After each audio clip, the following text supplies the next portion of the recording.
big part of my journey has really been investing in therapy.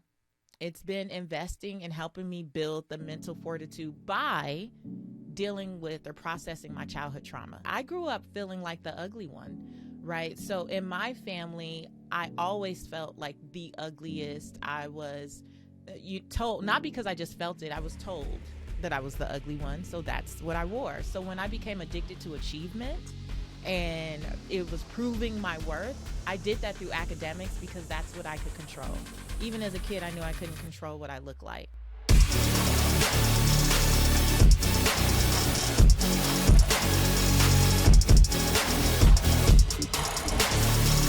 One, two, three,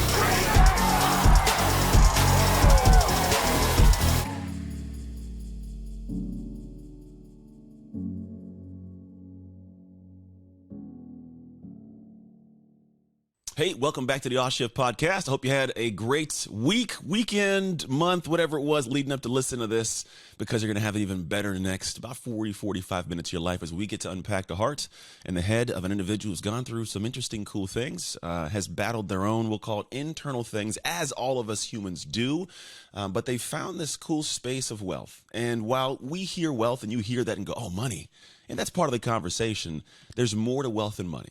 And this person has been able to live that quite literally to a level of having a lot and then having nothing and then building back up to a lot.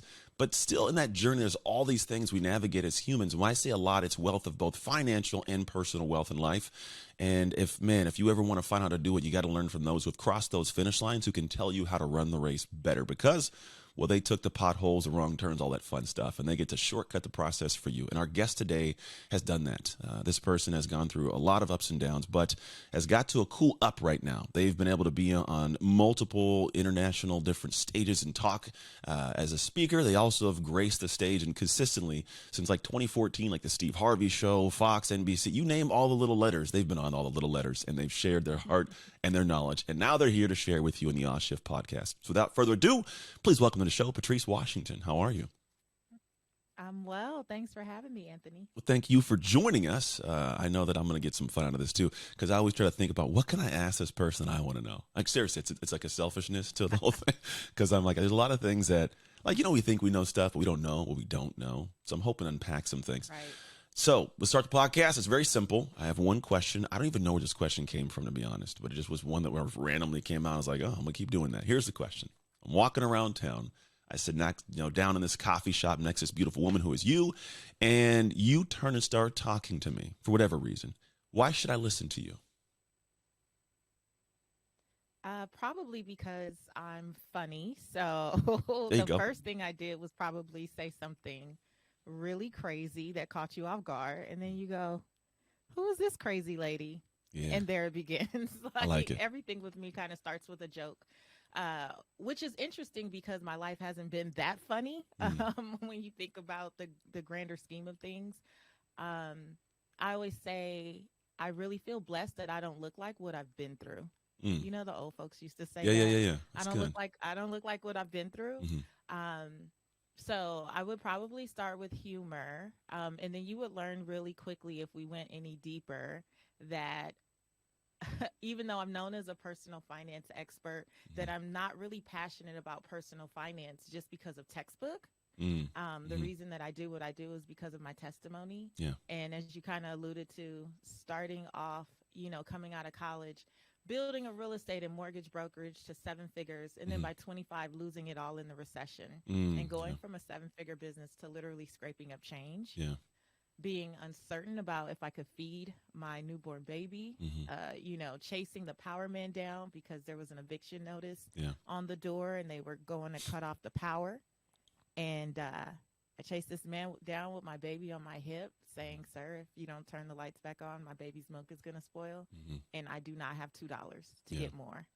And so going from a place like that to all the things that you listed, I would say I'm worth listening to. You're worth listening to. Most definitely. I would say I'm worth listening to. Yeah, I want to know. I'm already super curious. What's funny is, too, is you say, like, there's, though life wasn't funny, I have found that some of the best comedians I've ever listened to have, like, there's those dark moments. Like, you have to find a time usually pass it to laugh at it, or sometimes in the middle of it, just laugh like this is really going on. Like it's almost this, you have to find levity to move past. And oh man, so I want to know all this. So let's do this. Let's go back and I want to first know how you built the first thing, because to lose it at 25 means you built it before that. And let's just say people having a 7-figure business before 25 is, first off, not the norm. So what happened in life that led to that? And what do you think was your ability at that time to build that? Well, I always knew I wanted to be an entrepreneur. Mhm. I remember in third grade, my friends telling me that my dad must not have a job because he was always available to Oh, come to wow. things. And I didn't live in the home with my dad. Yeah. So I knew him, but I didn't know him. Gotcha. And it's got me thinking, I was like, well, what do you do? Do you have a job? Like, where do you go every day? Mm, And my dad said, well, I'm available because I'm an entrepreneur and I control my own schedule. yeah. And I still didn't really know what it meant, but the control my own schedule stuck with me from that moment. Yeah. I was like, whatever that is, I want that, because I lived with my mom who did work like 30, 40 miles away from home. And so Yeah. she would leave super early, come home late, couldn't participate in things. And I was like, I want whatever my dad has. Yeah. And so when I got to the University of Southern California, I knew I was going to be a business major. I emphasized in entrepreneurial studies, and senior year, what was supposed to be a project, I turned into a real business. Okay. I got licensed at 19 in real estate, and at 21, I was licensed as a real estate and mortgage broker. That's big. And I remember my professor who, for that project, giving me the worst grade that I had gotten all through school. I had been on the dean's list 3 out of 4 years, Yeah. was a really great student. And he said, my paper and what I presented was unrealistic. There's no way Wow. that I could just start a business, start this brokerage, and actually be successful. And it was the best thing he could have done. Did you ever go Best back thing and he tell could've him? done was Did you giving go me a back and seat. tell him like, hey, bro, like, hey, just want to let you know I can sell you a house? Can I tell you what's so funny? This goes back to the humor in things. Yeah. He owned a business in Oh. Culver City, California.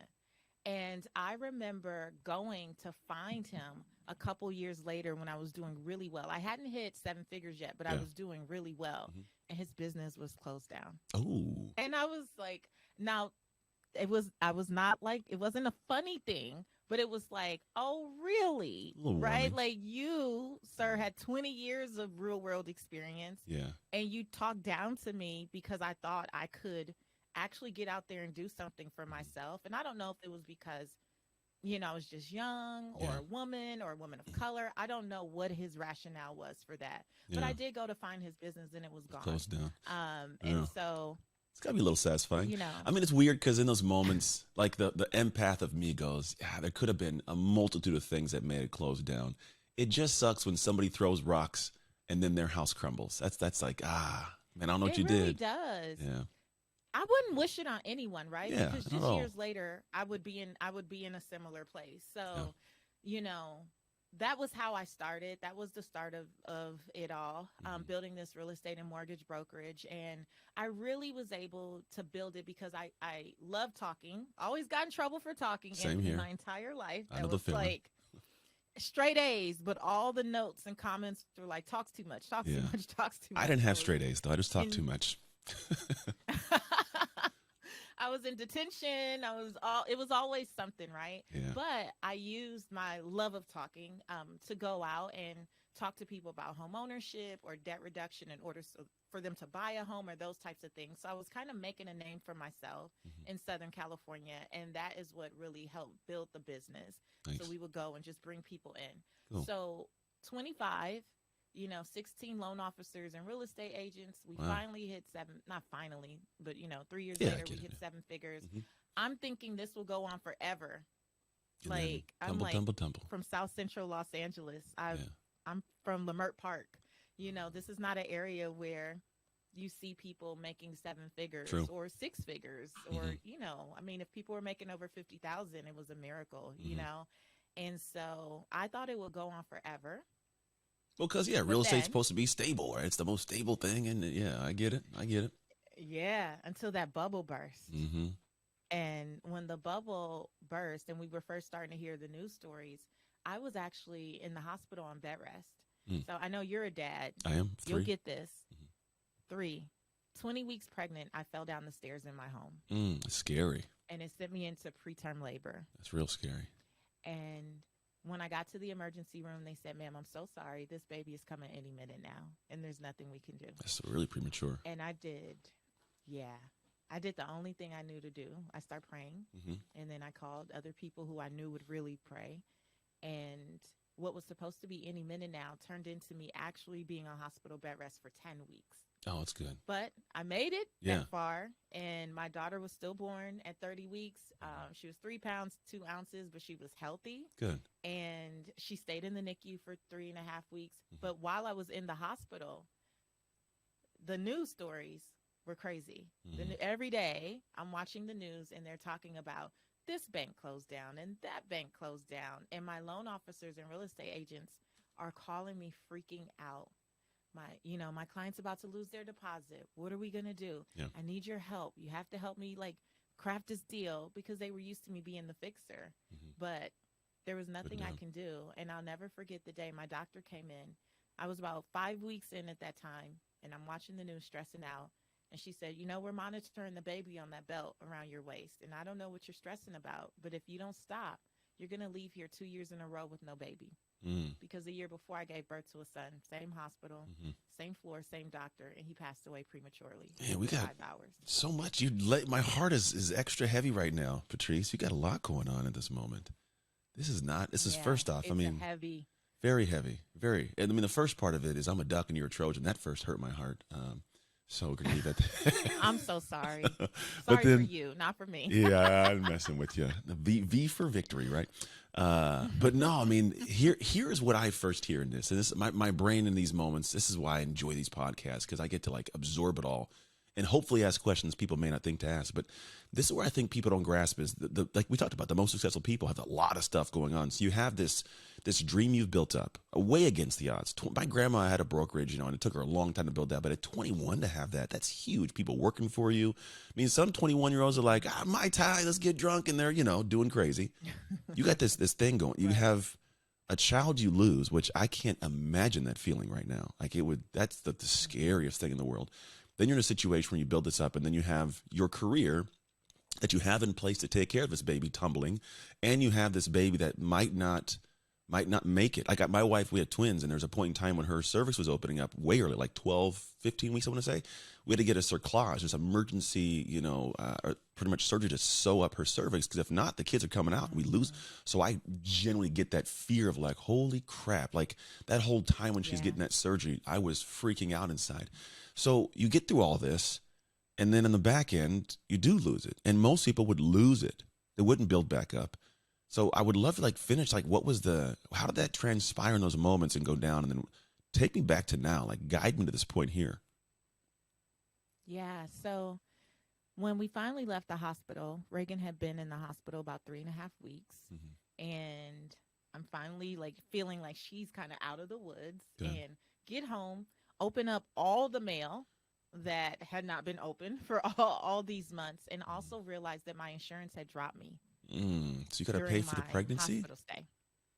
Wow. So I have an almost $400,000 medical bill. It's a perfect storm, At the same time, deals had not been closing. At the same time, I also owned several pieces of investment property, and I had tenants who were not paying their rent.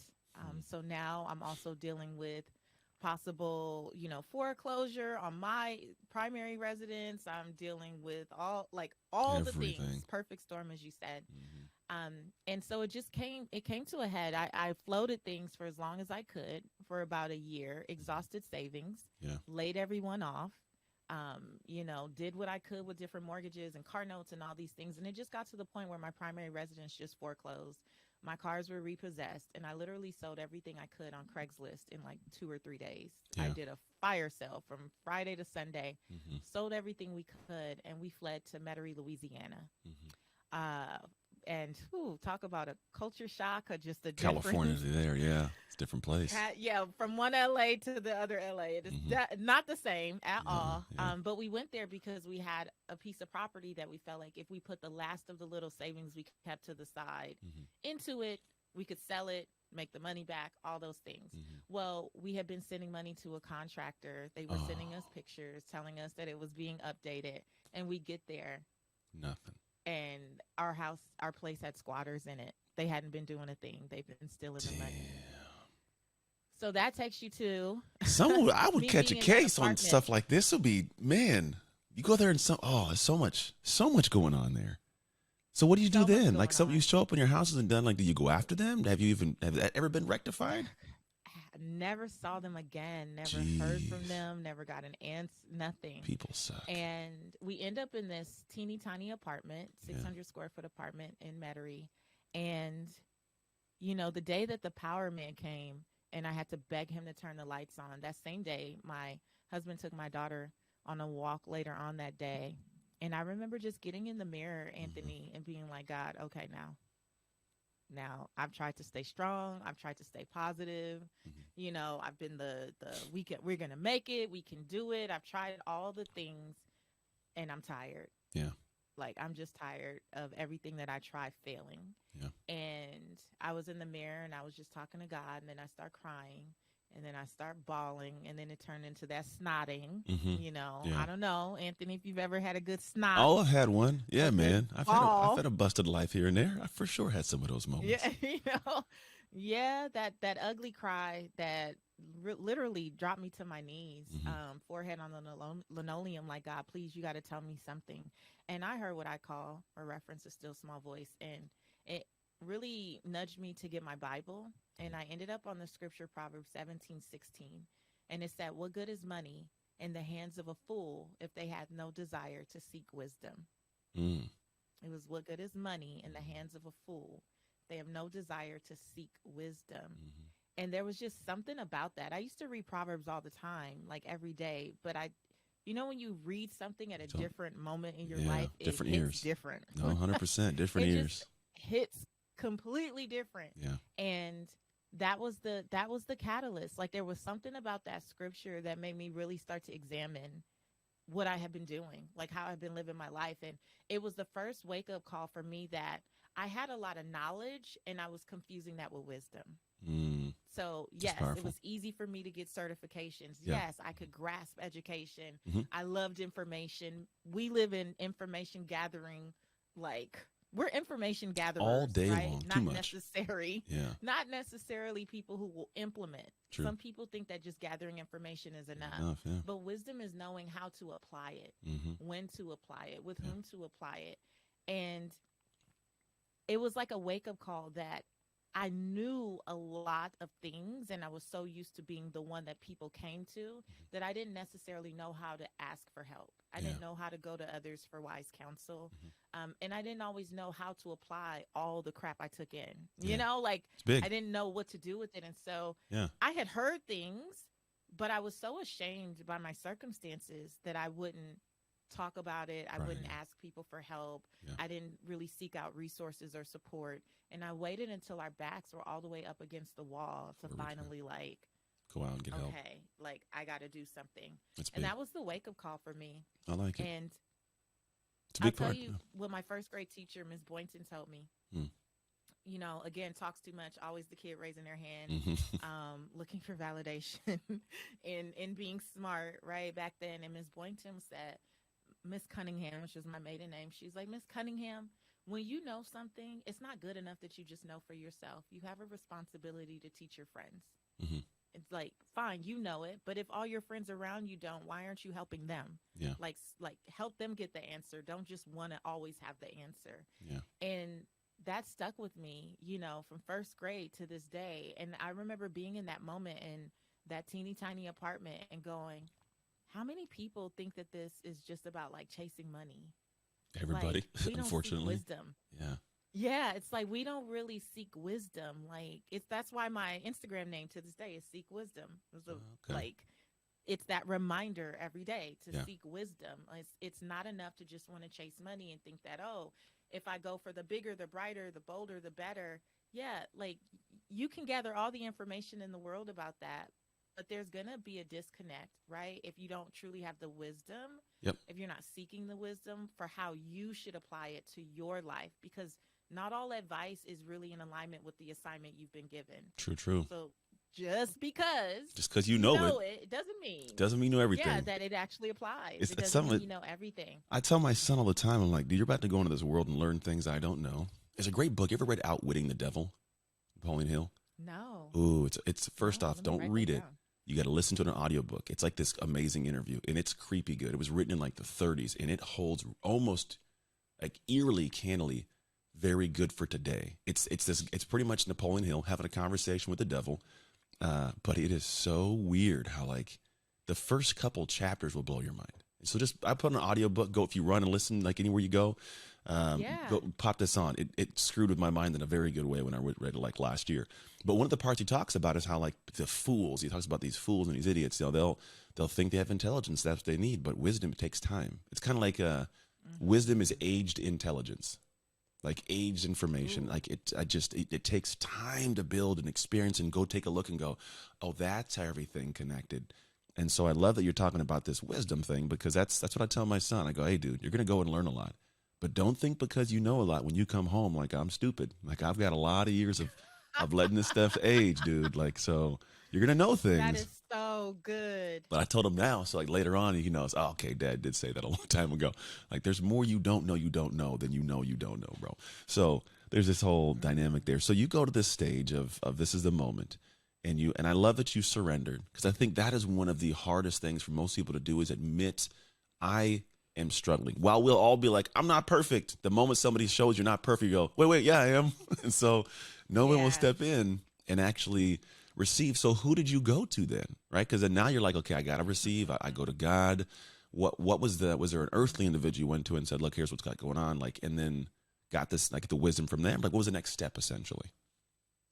There were a couple people, and I have to say it wasn't necessarily people that I knew that I even knew to go to. Yeah. I just had opened up my heart and my mind to be vulnerable and honest.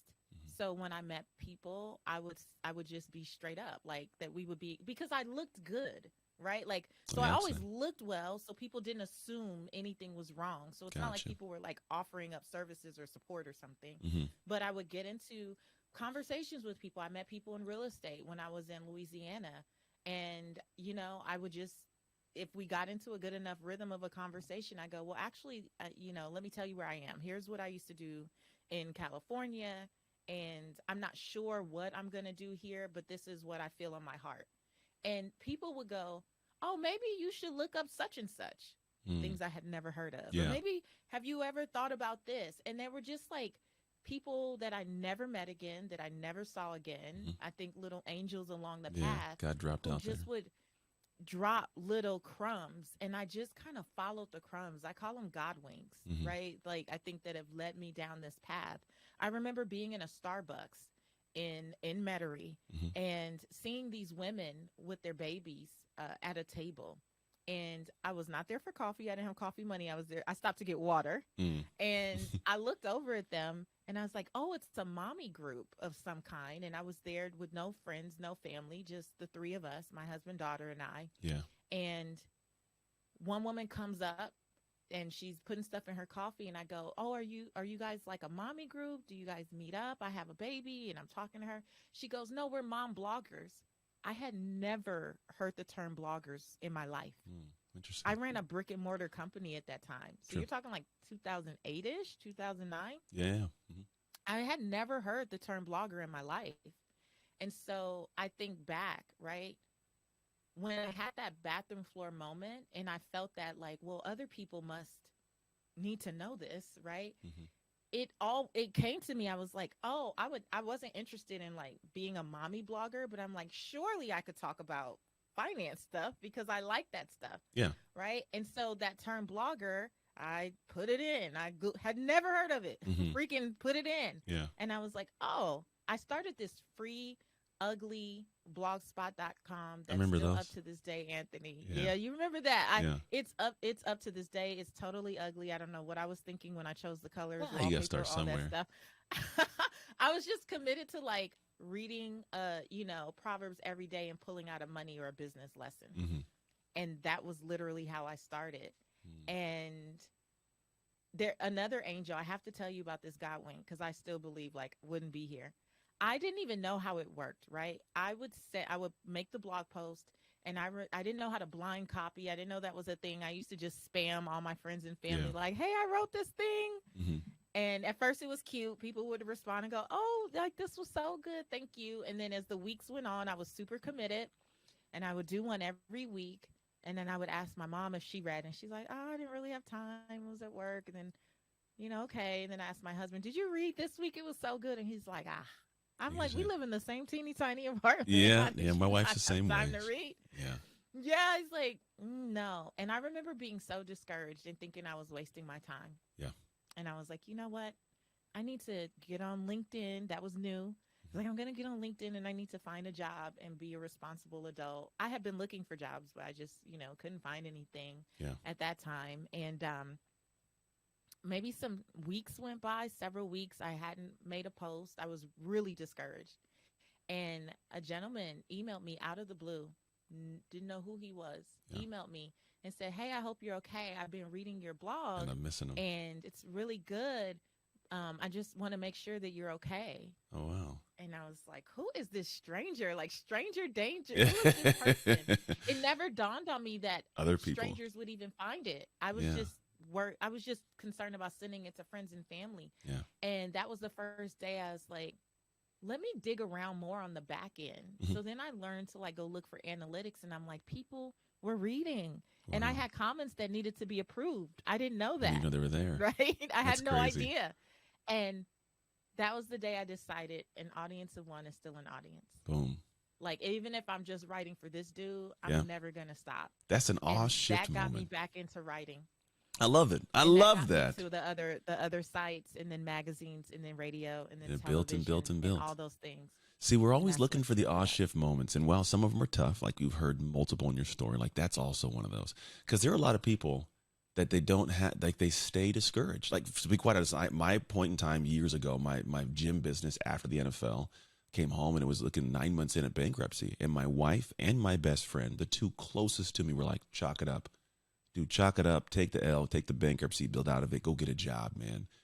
And I believe, of all you can feel, like it's just like, damn, like if the people were supposed to Mhm. for me, but the most, and I love them both. They're still my best friend and wife, but it's like Right. there's a lot of, but you have to get back on the horse for some reason. I don't know what it was that drove me. I was just like, no, like maybe it's a male pride thing. I have no idea, but that's that moment where I go, no, this ain't gonna happen. That's what built me up right here. So you have this moment. Someone reaches out, you find this thing, and yes, I love that. An audience of one is all you need because if you have one, if you did that for one, you can do it for more if you just get in front of more or get in touch with more. So it builds up to this stuff now. Now let's do this. I want to be a little braggadocious. I would love for you to share when you have a little bit, say you got a little bit of wine in you and your friend comes over and you guys are bragging about stuff. The moment you're like, you let it all out. Tell me all the cool things you've done that I have not yet listed or talked about. Oh, wow. Okay. So, well, I've written 5 books at this Ooh. point on personal finance. One was a bestseller, and Mhm. it was a bestseller as a self-published author. I Oh, sold that's big. 18,000 copies before a Wow. traditional publisher came and bought the rights to it from me. Nice. Let's see, I did 4 years on the Steve Harvey Morning Show as the money maven Hmm. of the Steve Harvey Show. So every week I showed up and answered people's personal finance questions on nationally syndicated radio. It's beautiful. Regular on the Steve Harvey Talk Show and Dr. Oz. Let's see, I've been featured in everything from Cosmopolitan to 3-4 page spreads in Essence magazine. Mhm. What else? Braggadocious. Do it. Oh, I just got named in I was a digital cover on Success Magazine. Ooh. Success Magazine. I was in and that too, but not the cover. also- You're better than me there. Well, top 25, I know, is big. like a thing right now. big, yeah. Top 25 for Success Magazine. Mhm. Let's see, my podcast, Redefining Wealth, is inching very close to 11 million downloads. We did Nice. that in about 4 years. Nice. I still feel very, very, very connected to my daughter, Good. right? Like for all the speaking and the traveling and Yeah. running a team and all those things, my daughter and she's 14 and we are like this. Tight. That's cool. And I consider that to be such a huge accomplishment because, I know. as your kid is turning into a teenager, people are like, oh, they're going to be awful. You're not going to like them. Mhm. It's going to be this thing. And, she's 14. She's a freshman in high school. But honestly, I love her more and I like her more every day. Yeah, And I take great pride in the relationship that we've built, I like that.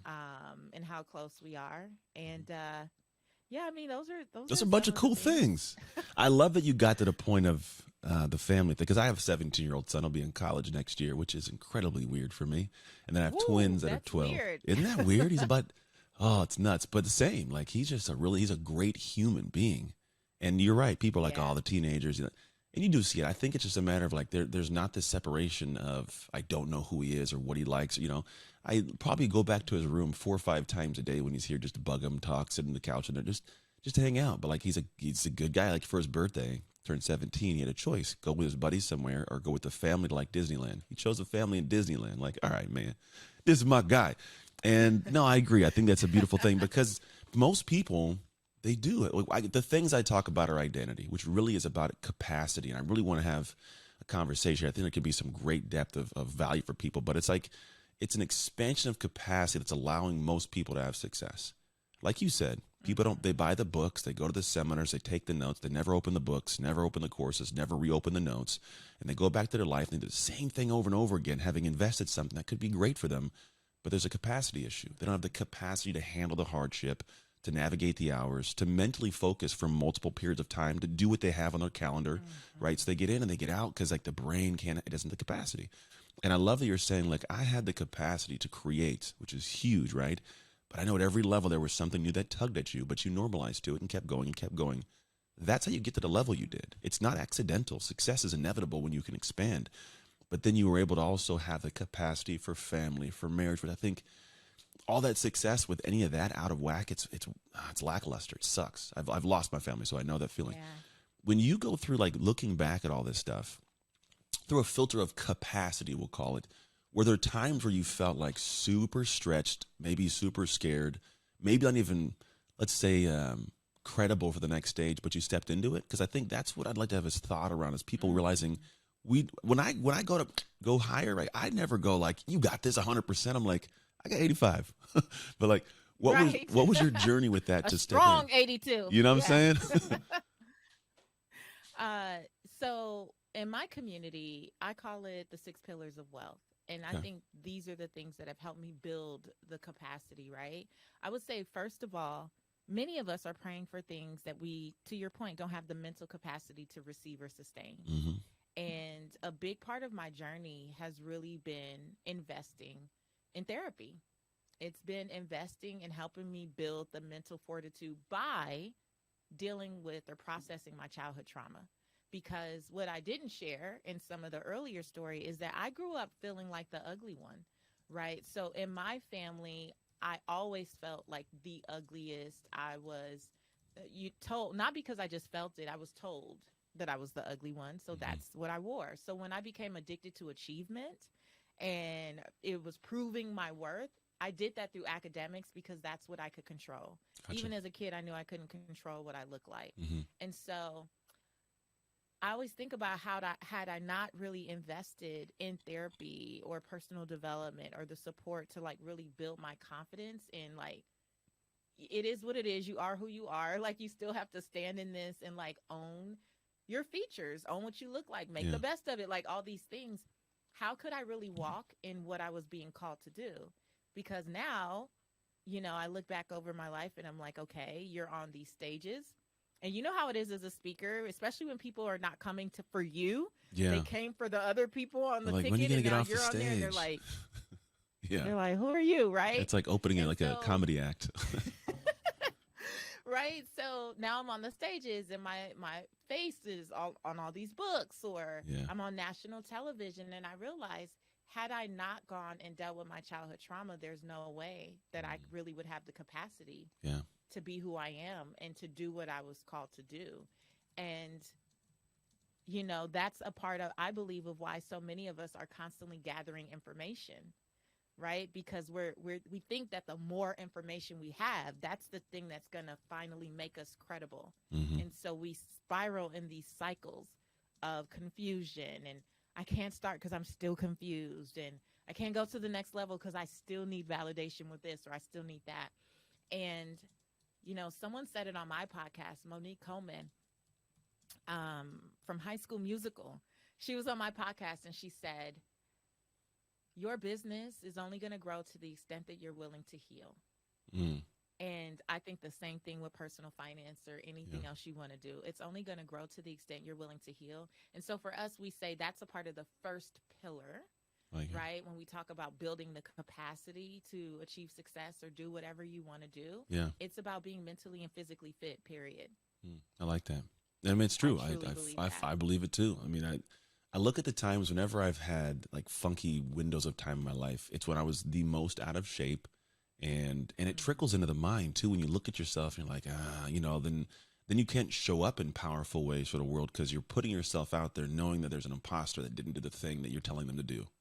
And there's this weird little kind of cycle and I don't think people connect those dots. It's funny you're talking. I'm taking notes over here because I'm like, this is beautiful, because I'm like, this is stuff that you said some things. I'm like, I've been trying to find out how to say that to people because that's what I think, but it can't come out in the way I want. I'm like, oh, thank you. Help me a little bit to communicate some of my ideas.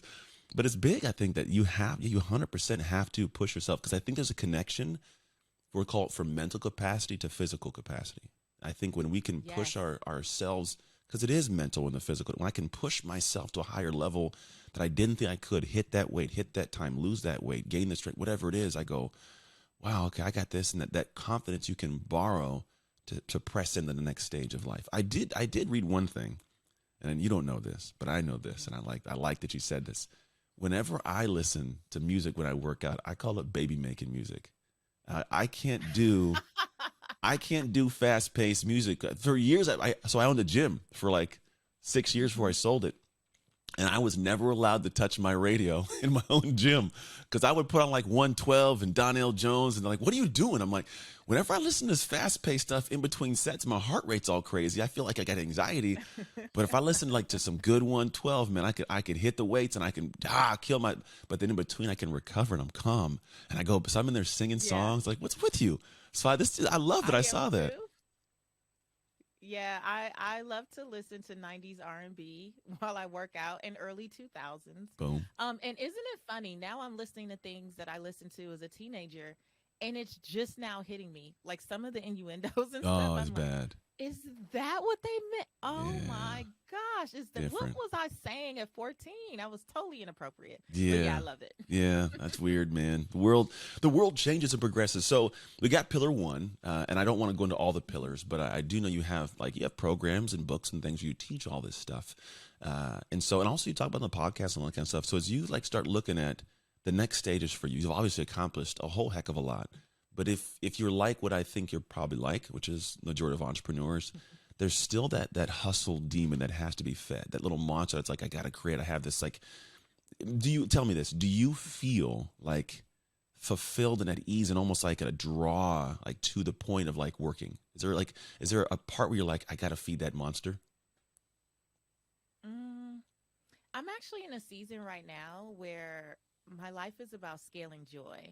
Okay. So I'm really in a season where I want to, continue to serve, like in the programs that I teach. I want to continue to serve, and I've actually opened myself up to expanding the capacity, because I used to be someone who's like, I don't like a lot of people in a program, right? It has to be very small. But when I look at the impact that that myself and my team can make on the lives of the women that we serve, I realized in the last couple of years I was doing a disservice by keeping it so small, because I was making it about me. Yeah. And truly what I'm really great at is curating amazing communities for women to thrive in their online businesses, or really get a grip on their testimony and their story so they can deliver it powerfully. Yeah. And as I've been expanding the programs and bringing more people in, it's like that ripple effect, right? And now these women are out doing great things in the world. So keeping it to 50 and not expanding it to 250, it was going to take longer, right? Yeah. To do those things. But outside of just doing the few programs that I run much better, I'm really on a journey right now to completely enjoy Nice. these high school years that I have with my daughter. I like it. These years are gonna freaking fly by. They are. And right now I'm like, the things that make us happy, and obviously there's a difference between happiness and joy, but you're right, the things that we truly, truly enjoy, I'm just doubling down on it. So I'm really creating more space in the calendar, and in my life to just do the things that just really freaking light up. So for example, we went on a cruise for Christmas. First Nice. year we've ever done that. We went on a cruise for Christmas. We get back to Miami, and it's beautiful. It's 80-degree weather. We're staying in this really baller hotel, right? And it's like a beautiful view right on the beach and all this stuff. And we were going to like get up and leave that next morning after the ship got back. And we got up. I looked at the weather in Georgia. It was trash. And I was like, I looked out the window and my daughter woke up and I'm like, do you want to go back? And she's like, do we have to? I'm like, no, we don't. So I changed the ticket to the next day. Nice. And we explore like these little cute areas of Miami, and we do photos and we do stuff. Yeah. The next day, we get up. Our flight's at like 11. It's like 7. Do we really need to go back today? I was like, no, we don't. Because I can extend it again and just keep the rental car. Yeah. And so I love that right now. I love that my calendar is not so freaking crowded that I would have to say, no, I got to get back home to work. I was like, yeah, let's do it. Yeah. And so that's the season that I'm in. I like it. And I'm literally, I think it comes from knowing my number. It's one of the things I talk to my clients about. Tell me. Because you can start chasing numbers, right, that look good or that feel like, oh, well, because of my platform, I should be here and I should be doing all of the things I can possibly do to make that thing a reality. But because I know my number and what it actually takes, I'm like, I will continue to scale, and do the things that I do really well, and continue to build team and capacity to make those things happen. Yeah. But I'm not going to overwork and overwhelm myself, especially in this season. I'll probably need things to keep me busy when my daughter goes to college. But right now, her life, her sports, her stuff really, and just the way she's growing as a young woman really lights me up. And I want to spend as much time around that type of energy as possible. And so I like it. Yeah. I'm kindred there. 100%. I actually, so for the last 2 years now, since everything went crazy and we had to like tuck it home, I'm like, I'm in season of dad. Literally, I call it season of dad. And they're like, what do you mean? I'm like, well, I don't want to be on the road as much. I want to be home. I just took my kids to school. I'll pick them up later on. My daughter and I just worked out a CrossFit together last night. My son and I will throw the football. We do CrossFit if my daughter's not around, and then I'll do it with him. And then we'll throw the football Fridays. My oldest son, we do track. We take trips. Same with my whole family. We're very tight in that manner. And so I'm in season of dad. Like I want to extract all of that because they say you have 18 summers. And about 90% of the time that you will spend with your kids in their lifetime happens before they turn 18, 20, like that window there when they take off. Yeah. So I'm like, I want that to be locked in. And what I was alluding to earlier, you actually ended where I would love to end, right? It's crazy because the way I look at it is I have this desire to create. Like I still want to serve. My heart, it like yearns, but I have what I call hustle harmony. It's this spot where I hustle, but when it's time to hustle, and the harmony comes in when I'm like, hey, season of dad, this is family time now. And I cut things off. I shut it down, and I can stay in that space. So it's not this heavy, guitar of business when I have the heartbeat of the drums of my family in the background. You can't hear them. They all weave together in a beautiful, harmonious way. But I personally, I still got to create because I feel like I want to do what God put me here to do. And I don't want to get to the back end and go, I didn't do that. And I also want to be an example to my kids. This is just Anthony talking. I want to be an example to my kids of how to create this, but also how to do it without making any of them, my wife, my kids, feel like they're second to this thing. So everybody feels first in a weird way, but it's based on what you're saying. I have control of my schedule. I clear things out. I move it around. We do the exact same things. Like, let's just do this. We're spontaneous. And it's a beautiful place to end up in. Is this, you're in this season. Is this something where like it's become a theme for the work you're doing? Is this where you're trying to guide other people to? Do people even desire what you're talking about right now? Oh yeah, since I've been sharing since my Success Magazine article came out last year, it was about me scaling joy Mm, and just sharing, some of that being my journey in this season. yeah, And I can't tell you how many people have sent me emails or they send me DMs and they're like, "Thank you for that." good. Like because we're so used to making work and money goals the priority every year, Hmm. right? I think this last few years has shown us that we're very transactional as a society, and it's okay to be relational. Yeah, And it's okay to build in seasons of rest and recovery, right? And I can take this season, and that's a mindset shift I had to have. I deserve this season of rest and recovery because of all the things I listed earlier. yeah, They were a constant go, go, go, build, build, build. And yes, I had harmony in a lot of those seasons, but I was never intentional about prioritizing, really prioritizing myself. hmm, It was always, what do the clients want? What is next? What is next? What is next? And it yeah, feels good to be in a season of whatever is next. I believe God will download in the time that it comes. I didn't know that I was going to teach Command the Stage, teaching the next generation of transformational speakers. That came to me in the shower. hmm. It came to me in the shower after the week before I had got the nudge to erase the entire whiteboard for Yeah, 2020. This is before the pandemic hit. mm, I felt that call to erase everything. yeah, And I was like, well, what am I going to do this year? yeah. I had a Rebuild it. whole plan. Like, Yeah. what's happening? And then I got the download for that program. And now hundreds of people have been through it. And it is one of the best things I've ever taught in my life. Right. Wow. And so that's the type of like just openness I have right now, that I'm not trying to force myself to do anything. I'm committed to the vision of serving the way that I've been uniquely called to serve, Hmm. but I'm not attached to how I get there. I like that. It's necessary because I think sometimes we find the plan is better than the one we have. I tell people all the time, I don't want to jeopardize the plan for my plan. Meaning, there's a bigger one out there for me. Yeah. Where can people find you? If people want to engage, follow, join, where's the place you would direct them? So you can find out all things about me at patricewashington.com. But I love to engage on Instagram. So you can find me at Seek Wisdom PCW.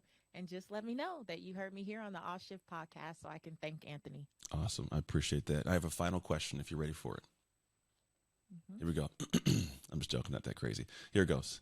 What promise did God make to the world when he created you? Mm. He promised people that they would be able to redefine wealth for themselves, that they could abandon the society's constant, suggestion that success comes with constant struggle, stress, and strife, that they could have everything that they were designed to have if they focused on obedience, not perfectionism and not, you know, validation of others, but if they focused on obedience and listening to the still small voice that I believe God speaks to us in. That's a good one. That's a good one. I like it. Awesome. Thank you so much for hanging out. I know it's at the end of the day, Thanks for like, having me. yeah, I really appreciate this. I guess there's two ways to do this, and my brain doesn't go this direction. I say two ways. One way is to do what we just did, have a great conversation. Other way is like, give me a hard point, 1, 2, 3, step on this, and it's I've never been drawn to that. And I'm not to say that's not going to be valuable for some people, because it definitely is. But I think sometimes people need to hear you, like when you're at church, you're like, oh, the pastor's speaking to me. Everybody thinks that, because he's just saying that. So it's like, I love how you can just share. And I know somebody listening goes, I'm there. Okay, now I can see what happened. And they can kind of put it together for themselves. So I thank you for being vulnerable, transparent, opening all those things up, because those are not easy things for anybody to share. So thank you. Those of you guys listening, thank you for hanging out with us, because you didn't have to be here, but we appreciate you here. Like I always tell you, if we're going to take something from you, which is your time, I want to make sure we give you something great. And I know Patrice did that, because there was too much gold in there for you not to grab something to be able to make some amazingness happen in your life. So take it. If you need to re-listen, re-listen. Also, do me a favor and please share, rate, subscribe, all the fun things, this podcast, so more people can hear it. And if you know somebody specifically needs to hear this, directly share it with them. Copy the link, put it in their inbox, put it out there, because you never know what seed you can plant that can grow to something amazing. So that's it. Thank you for tuning in. Thank you, Patrice, for hanging out. And as always, make the most of your Oz Shift moments so you can make shift happen. It's Anthony Trucks and Patrice Washington signing off. Hey, thank you for tuning into the Shift podcast. I pray that we gave something amazing to your life. And if you found this episode served you in some way, I would love if you could share it with people you know, people you love, as well as your community, because you never know who needs that simple little seed that can grow into something amazing for their life. And the actual training doesn't stop here. If you want your free copy of the show notes sent to you after every episode so you can get the major points consolidated down, simply go to textanthony.com and message the word notes. Till next time, make shift happen.